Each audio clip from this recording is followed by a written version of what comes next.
തരൂരിനെതിരെ തൽക്കാലം അച്ചടക്ക നടപടി വേണ്ടെന്നാണ് ഹൈക്കമാൻഡ് തീരുമാനം. വികസനത്തിന്റെ പേരിലുള്ള പരാമർശത്തിനെതിരെ നടപടിയെടുത്താൽ അത് എതിരാളികൾക്ക് കൂടുതൽ കരുത്ത് നൽകുമെന്ന ആശങ്കയും ദേശീയ നേതൃത്വത്തിനുണ്ട്. ശശി തരൂരിന്റെ ലേഖനം പാർട്ടി നിലപാടിലെന്ന് ആവർത്തിക്കുമ്പോഴും നടപടി വേണമെന്ന ആവശ്യം ഹൈക്കമാൻഡ് തള്ളുകയാണ്. കോൺഗ്രസ് ജനാധിപത്യ പാർട്ടിയാണെന്നും വ്യക്തിപരമായി അഭിപ്രായം പറയാൻ അവകാശമുണ്ടെന്നുമാണ് ജയറാം രമേശിന്റെ പ്രതികരണം.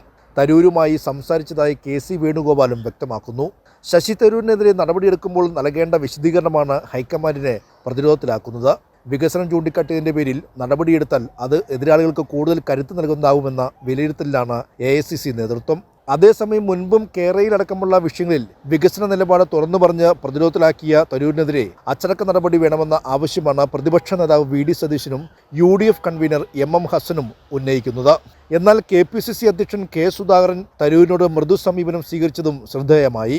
തരൂരിനെതിരെ നടപടി സ്വീകരിച്ചാൽ അത് ദേശീയതലത്തിൽ പോലും ചർച്ച ചെയ്യപ്പെടുമെന്ന ആശങ്ക ഹൈക്കമാൻഡിനുണ്ട്. ഇത് കേരളത്തിൽ മാത്രമല്ല ദേശീയതലത്തിൽ പോലും കോൺഗ്രസിനെ പ്രതിസന്ധിയിലാക്കും. അതിനാൽ പ്രവർത്തക സമിതി അംഗമായ തരൂരിന്റെ ലേഖനത്തിൽ തൽക്കാലം കൂടുതൽ ചർച്ചകൾ വേണ്ടെന്ന നിലപാടിലാണ് ഹൈക്കമാൻഡ്. കൈരളി ന്യൂസ്, ദില്ലി.